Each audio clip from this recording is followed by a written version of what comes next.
प्रश्न क्रमांक 128 योग्य जोडा जुळवा. अ गट आणि ब गट. अ गटामध्ये काही प्रकल्प आहेत आणि ब गटामध्ये त्या संबंधित प्रकल्पांचे व्यक्ती यांचे नाव दिलेले आहेत. कोसबाळ प्रकल्प. कोसबाळ प्रकल्प अनुतय वाघ यांचा आहे. शारदा सदन पंडिता रमाबाई. सेवा सदन रमाबाई रानडे. महिला दक्षता समिती प्रमिला दंडवते. या प्रश्नाचा संदर्भ इयत्ता 9वीच्या इतिहासाच्या घटक क्रमांक 5 आणि 6 मध्ये आलेला आहे. तो आता आपण बघूया. ताराबाई मोडक यांनी बोर्डी व कोसबाळ येथे शैक्षणिक कार्याला सुरुवात केली. आदिवासी मुलांसाठी अंगणवाड्या सुरू केल्या. प्रत्यक्ष कृतीतून शिक्षण, कुरणशाळा, तांत्रिक व्यावसायिक शिक्षणाचा प्रसार करण्यासाठी त्यांनी खूप परिश्रम घेतले. अनुतय वाघ यांनी ठाणे जिल्ह्यातील कोसबाळ येथे आदिवासींच्या उन्नतीसाठी एक संस्था स्थापन केली. या संस्थेला कोसबाळ प्रकल्प म्हणून ओळखले जाते. आदिवासींच्या शिक्षणासाठी अनुतय वाघ यांनी पाळणाघरे, बालवाड्या, प्राथमिक शाळा, प्रौढ शिक्षण वर्ग, बालसेविका प्रशिक्षण महाविद्यालय इत्यादी शैक्षणिक संस्था सुरू केल्या आहेत. त्याच इयत्ता 9वीच्या पाठ्यपुस्तकातील घटक क्रमांक 6 महिला व अन्य दुर्बळ घटकांचे सक्षमीकरण हा देखील एक महत्त्वाचा टॉपिक आहे.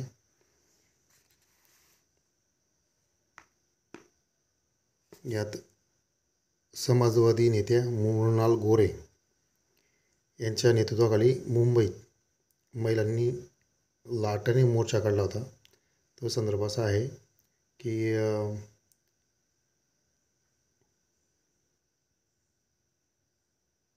जीवनावश्यक वस्तूंची टंचाई आणि महागाई यांचा सर्वाधिक सामना करणाऱ्या स्त्रियांनी 1972 महाराष्ट्रात आपली संघटित ताकद दाखवून दिली होती. ऐन दिवाळी तेल, तूप, साखर, रवा, मैदा या वस्तू मिळत नव्हत्या. रॉकेल महाग झाले होते. यामुळे महिलांनी एकत्र येऊन हातात लाटणे घेतले आणि मोर्चे काढले. या आंदोलनाला यश मिळाले आणि महिलांच्या सामूहिक शक्तीचा आविष्कार या जनतेत समजला. 1972 साली समाजवादी नेत्या मृणाल गोरे. चिपको आंदोलन याविषयी आपण सर्वांना माहीत आहे. त्या चिपको आंदोलनामध्ये गौरदेवी या कार्यकर्त्याने स्त्रियांमध्ये जागृती केली होती. त्यांना सुदिशा देवी, बचनी देवी यांची मदत मिळाली. आंतरराष्ट्रीय महिला वर्ष. संयुक्त राष्ट्र या संघटनेने 1975 हे आंतरराष्ट्रीय महिला वर्ष म्हणून घोषित केले होते. डॉक्टर फुलरेणू गुहा यांच्याविषयी आपण माहिती जाणून घेऊ. भारत सरकारने 1975 डॉक्टर फुलरेणू गुहा यांच्या अध्यक्षतेखाली महिला आयोगाची स्थापना केली. महिला आयोगाची स्थापना 1975 डॉक्टर फुलरेणू गुहा. यावर प्रश्न विचारला जाऊ शकतो. भारत सरकारने 1975 डॅश यांच्या अध्यक्षतेखाली महिला आयोगाची स्थापना केली. तर डॉक्टर फुलरेणू गुहा. सौदामिनीराव, स्त्रीमुक्ती आंदोलन समिती, विद्याबाळ नारी समता मंच, प्रमिला दंडवते, महिला दक्षता समिती. आपल्याला विचारला गेलेला प्रश्न आहे प्रमिला दंडवते तर महिला दक्षता समिती. ज्योती म्हापसेकर यांची मुलगी झाली हो हे पथनाट्य प्रसिद्ध होते.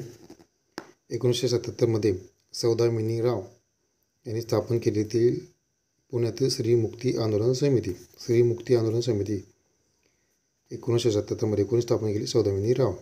सौदामिनीराव यांच्याशी निगडीत स्त्रीमुक्ती आंदोलन समिती. विद्याबाळ यांची नारी समता मंच. प्रमिला दंडवते यांनी दिल्लीत 1976 महिला दक्षता समिती स्थापली. आपल्या विचारल्या गेलेल्या या प्रश्नामध्ये प्रमिला दंडवते आणि महिला दक्षता समिती. भारतातील पहिली महिला विद्यापीठ कोणते? तर श्रीमती नाथीबाई दामोदर ठाकरसी महिला विद्यापीठ मुंबई. इत्यादी प्रश्न या टॉपिकवर विचारले जाऊ शकतात.